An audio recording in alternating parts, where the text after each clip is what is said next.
আপনাদেরকে দেখাই বিধায়কের রিপোর্ট কার্ড। আপনারা জানেন যে বিধায়কের রিপোর্ট কার্ডগুলো কি কারণের জন্য আপনাদের সামনে তুলে ধরি। মূলত এই যে এতগুলো বছর ধরে যাদের উপরে আপনারা ভরসা রেখেছেন তারা কতটা পরিমাণ কাজ সেখানে করতে পেরেছেন বা ভোটারদের আস্থা ভরসা অর্জন করতে পেরেছেন সেই পরিসংখ্যানটাই আপনাদের সামনে তুলে ধরছে, কারণ সামনে আরো একটা নির্বাচন।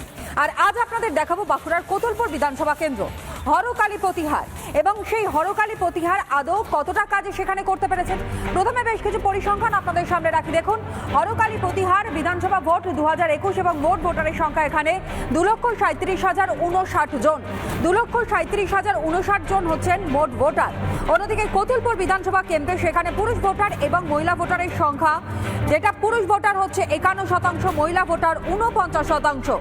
আর এখানকার মূল সমস্যা হচ্ছে রাস্তা এবং নিকাশি ব্যবস্থা। মূল সমস্যার মধ্যে একদিকে যেমন রাস্তা রয়েছে তেমনি নিকাশি ব্যবস্থা রয়েছে।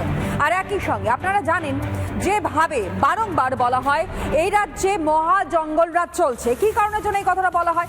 আজও প্রধানমন্ত্রী নরেন্দ্র মোদী তিনি এসে কিন্তু সে কথাই বলেছেন যে মহা জঙ্গলরাজ চলছে। তার কারণ একটাই, কারণ তৃণমূল কংগ্রেসের ওপর ভরসা করবার পরও সেই ভরসা আস্থা কোনোটাই পরিপূর্ণভাবে রাখতে পারছে না তারা, যে কারণের জন্য এলাকায় উন্নয়নটুকুনি পর্যন্ত হচ্ছে না। যে ছবিটা আমাদের প্রতিনিধি মৃন্ময় তুলে ধরেছে, দেখাই। স্বাস্থ্যের খেয়াল রাখেন বলে রান্নাঘরে আপনার চয়েস ডক্টরস চয়েস, কিন্তু আপনি কি আপনার এলাকার খবর রাখছেন? আমরা রিপাবলিক বাংলা কোতুলপুর বিধানসভার রিপোর্ট কার্ড তুলে ধরছি। 2011 সালে তৃণমূল কংগ্রেস ক্ষমতায় আসে।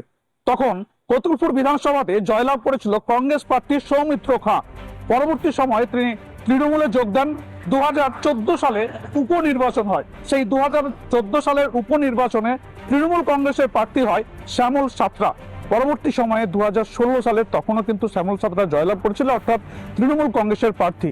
এবং 2016 সালে তিনি জয়লাভ করার পর রাজ্যের মন্ত্রীর দায়িত্বও পেয়েছিলেন। কিন্তু এলাকার যে উন্নয়ন, সেই উন্নয়ন কি হয়েছে? কোতুলপুরের মানুষকে, অর্থাৎ কোতুলপুর বিধানসভার মানুষকে যে প্রতিশ্রুতি শাসক দল দিয়েছিল সেগুলো কি আদৌ হয়েছে? সেগুলোই তুলে ধরবো আমরা সাধারণ মানুষের কাছ থেকে। গত 15টা বছরে এই কোতুলপুর বিধানসভা কেন্দ্রের ভোটাররা তারা বিভিন্ন সময় বহু উত্থান পাথান দেখেছে, অর্থাৎ একদিকে যেমন উত্থান হয়েছে তেমনি পতনও হয়েছে 15টা বছরে। ভোটাররা তারা কি বলছেন, ছবিটা কি উঠে আসছে, সেই ছবিগুলোই আপনাদের সামনে তুলে ধরছি একটার পর একটা। দেখুন, স্বাস্থ্যের খেয়াল রাখেন বলে রান্নাঘরে আপনার চয়েস ডক্টরস চয়েস, কিন্তু আপনি কি আপনার এলাকার খবর রাখছেন? আপনার স্বাস্থ্যের খবর রাখছেন? আমরা জেনে নেব কোতুলপুর বিধানসভার সাধারণ মানুষের কাছ থেকে যে এলাকার পরিস্থিতি কি।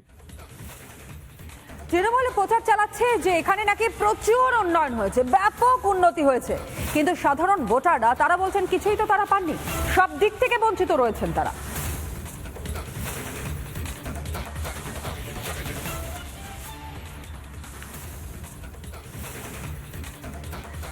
কোতুলপুর ব্লকের যে 2 নম্বর রাজ্য সড়ক রয়েছে বিষ্ণুপুর থেকে আরামবাগ, সেই বিষ্ণুপুর থেকে আরামবাগ রাজ্য সড়কের গোগড়া থেকে আমপুকুর হয়ে খিরি হয়ে মিলমোড় পর্যন্ত একটি বাইপাস রাস্তা তৈরি হবে, এমনটাই প্রতিশ্রুতি মিলেছিল।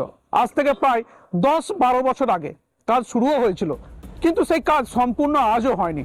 তার কারণ, যতদূর পর্যন্ত এই বাইপাস রাস্তা তৈরির কথা ছিল, অর্থাৎ যেই উদ্দেশ্য নিয়ে এই বাইপাস তৈরি শুরু হয়েছিল, সেই উদ্দেশ্য কিন্তু সফল হয়নি। তার ফলে বাইপাসের রাস্তার যে পরিণতি, সেই পরিণতির ছবিটা আমি একটু দেখানোর চেষ্টা করব। যে রাস্তার যে বিভিন্ন জায়গায় গর্ত, জল জমে রয়েছে, এবং এটা সারা বছরই থাকে, বছরের পর বছর এরকমই থাকে। গ্রামবাসীরা রাস্তা অবরোধ করে বিক্ষোভ দেখায়, তারপর তালি মারা হয়, কয়েকদিন চলে, আবার যেই কে সেই, অর্থাৎ পার্মানেন্ট ভালো পিচ রাস্তা কিন্তু এই জায়গাতে নির্মাণ হয়নি। কোতুলপুরের যে চৌরাস্তা রয়েছে, সেই চৌরাস্তার যে যানজট, সেই যানজট মুক্তির জন্য এই বাইপাস রাস্তা তৈরির সিদ্ধান্ত নেওয়া হয়েছিল, কিন্তু আজও তা সফল হয়নি। অর্থাৎ পরিকল্পনাহীন কাজ হয়েছিল, এমনটাই কিন্তু স্থানীয়রা বলছে। খুবই খারাপ পরিস্থিতি, ঠিক আছে। যদি রাস্তা ভালো হয়ে যায় আমাদের খুব সুবিধা হয়। আমাদের কেন, সমস্ত টোটো বাস সমস্ত যানবাহনের সুবিধা হয়। এবং পরবর্তী যে পাশাপাশি যে সমস্ত মানে লোকাল লোক বা যার দূরের গাড়ি আছে তাদের সমস্ত লোকের সুবিধা হয় বাইপাসটা হলে। এরকম কত বছর ধরে হয়ে পড়ে রয়েছে? এটা ধরুন পড়ে রয়েছে আপনার রিসেন্টলি একবার বাগালো, আবার তো দেখছেন তো রাস্তা অবস্থা এরকম। কোতুলপুর বিধানসভা কেন্দ্রের নিকাশি ব্যবস্থার সব থেকে বড় ভরসা হচ্ছে কংসাবতী ক্যানেল। কিন্তু সেই খাল সংস্কার কি আদৌ হয়? ক্যানেল সংস্কার হয় না, খাল সংস্কার হয় না, উপরন্তু যেই অভিযোগগুলো এলাকার ভোটাররা তারা করছেন যে উল্টে খাল বুঝিয়ে নির্মাণ কাজ হয়েছে, এমনটাই অভিযোগ তৃণমূলের বিরুদ্ধে। এখানকার যিনি বিজেপি প্রার্থী তিনি অভিযোগ করছেন যে কতুলপুরের মাঝ বরাবর যে ক্যানেল গেছে সেই ক্যানেল জবরদখল করে বিক্রি হচ্ছে এবং সেই ক্যানেল জবরদখল করে পাকা বাড়ি নির্মাণ হচ্ছে, এমনটাই কিন্তু বিজেপি প্রার্থী অভিযোগ করছেন এবং এটা মূলত তৃণমূল সরকার ক্ষমতায় আসার পর থেকে কিন্তু হচ্ছে, এমনটাই কিন্তু তারা অভিযোগ করছেন। কারণ এই শাসক দলের যারা নেতৃত্ব আছেন তারা টাকার বিনিময়ে কিন্তু এই কংসাবতী ক্যানেল অর্থাৎ কংসাবতী ক্যানেলের যে শাখা ক্যানেল রয়েছে 18B, এই 18B শাখা ক্যানেল জবরদখল করে বুঝিয়ে ফেলা হচ্ছে এবং সেই সমস্ত জায়গা বুঝিয়ে পাকা নির্মাণ করা হচ্ছে, এমনটাই কিন্তু তিনি অভিযোগ করছেন এবং শাসক দলের মদতে কিন্তু এগুলো হচ্ছে, সেই ছবিটাই কিন্তু আমি তুলে ধরছি। অর্থাৎ অল্প বৃষ্টিতেই কিন্তু কতুলপুরে বর্ষাকালে যে বন্যা পরিস্থিতি তৈরি হয় তার মূল কারণ কিন্তু এই শাখা ক্যানেল বুঝিয়ে ফেলা। কোঅপারেটিভ মার্কেটিং সোসাইটি 12 বছর আগে যেই সোসাইটি তৈরি হওয়ার কথা ছিল তার কাজ কি আদৌ সম্পন্ন হয়েছে? উন্নয়ন কোথায়? এই যে বড়াই করে তৃণমূল কংগ্রেস যে সমস্ত রকমের কাজ নাকি হয়ে গিয়েছে ভোটারদের উদ্দেশ্যেই নাকি শুধুমাত্র তৃণমূল কংগ্রেস কাজ করে, সত্যি কি তাই? ভোটাররা কি বলছেন শুনুন। আনুমানিক 10 থেকে 12-13 বছর এরকম আগে শুরু হয়েছিল, তখন তো উৎসাহের সঙ্গে ভালোই শুরু হয়েছিল, কিন্তু এখন তো এই অবস্থাতেই পড়ে আছে। তো এটা আমরা চাইছি যে এটা যদি তৈরি হয়ে যায় তাহলে আমাদের কতুলপুরবাসীদের খুব সুবিধা হয়, এটা ভালোভাবে হলে আমরাও এটা ভালোভাবে উপকৃত হব এটা থেকে। আর এবার সরাসরি পাশ ফেলের হিসেবে আসা যায়।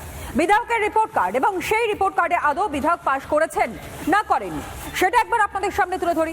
কারণ দলবলদু বিধায়ক একেতে, অন্যদিকে যেই বিধায়ক তিনি আরো একবার টিকিট পেয়েছেন, সুতরাং যে মূল সমস্যা সেই মূল সমস্যার দিক থেকে তিনি কি পাশ করেছেন? রাস্তা ছিল মূল সমস্যা, রাস্তার ক্ষেত্রে তিনি মূলত ফেল করেছেন। অর্থাৎ ভোটাররা, কতুলপুর বিধানসভা কেন্দ্রের ভোটাররা তারা ফেল করিয়েছেন এই হরকালী প্রতিহারকে, যাকে আরো একবার টিকিট দেওয়া হয়েছে। অন্যদিকে নিকাশি ব্যবস্থার ক্ষেত্রেও কিন্তু ডাহা ফেল করেছেন বিদায়ী বিধায়ক। অন্যদিকে কোঅপারেটিভ সোসাইটির বিল্ডিং তৈরির কাজ, সেক্ষেত্রেও ফেল করেছেন এই বিদায়ী বিধায়ক, যার উপর আরো একবার ভরসা রেখেছে দল। অন্যদিকে একই সঙ্গে যারা এই কমিউনিটি হল তৈরির ক্ষেত্রেও ফেল করেছেন। কিন্তু প্রসঙ্গত পাশ করেছেন কিসে? প্রতিশ্রুতি ভঙ্গের ক্ষেত্রে পাশ করেছেন বিদায়ী বিধায়ক এই হরকালী প্রতিহার। আর এবার আপনাদের শোনাবো এই মার্কশিট নিয়ে মূলত কতুলপুরে জয়ে আত্মবিশ্বাসী কতটা হরকালী প্রতিহার অর্থাৎ বিদায়ী বিধায়ক, যাকে আরো একবার প্রার্থী করেছে তৃণমূল কংগ্রেস। শুনুন। 100% এই কতুলপুর বিধানসভা তৃণমূল জিতছে। আমার ল্যাডের সমস্ত কাজ কমপ্লিট। এছাড়া 4টে ব্রিজ তৈরি করেছি, 4টে ব্রিজ অভিষেক বন্দ্যোপাধ্যায়কে বলে আমি 4টে ব্রিজ করেছি। আর তৃণমূল সরকার যেভাবে মানুষের পরিষেবা যেভাবে কাজ করছে 100% আপনি মানুষের যা সাড়া, সেই সাড়াতে 100% তৃণমূল কংগ্রেস এই বিধানসভা বিপুল ভাবে জয়লাভ করবে। কোনো উন্নয়নই আমরা চোখে দেখতে পাই না, কোনো উন্নয়নই হয়নি। কতুলপুরে এমন যানজট তৈরি হয় যে যানজটে মানুষের অবস্থা কাহিল। সেই কারণেই যানজটের জন্য যাতে না হয় তার জন্য একটা বাইপাস তৈরির কথা হয়েছিল, বাইপাস হয়েছে, কিন্তু সেই বাইপাস মাটির রাস্তা হয়েছে, সেই বাইপাসের টাকাটা চলে গেছে তৃণমূল নেতাদের কাছে।